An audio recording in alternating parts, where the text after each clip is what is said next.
Good morning mga partners. So ngayon, ituturo ko po kung paano mag-convert ng atin mana wallet to load wallet. So unang-una, ang i-click po natin dito mga partners ay ang atin convert.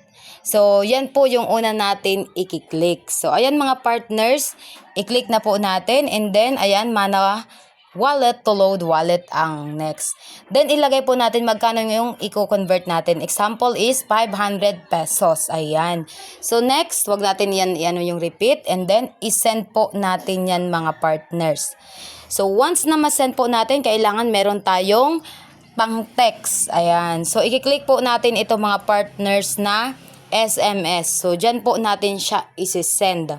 So, kailangan may signal po kasi kung walang signal, hindi din po yan papasok. Okay po. So, once na ma-send na po na yan natin mga partners, i-wait lang po natin ng ilang minutes or ilang seconds lang naman, may marireceive ka na po na text na na-convert na siya as a load wallet.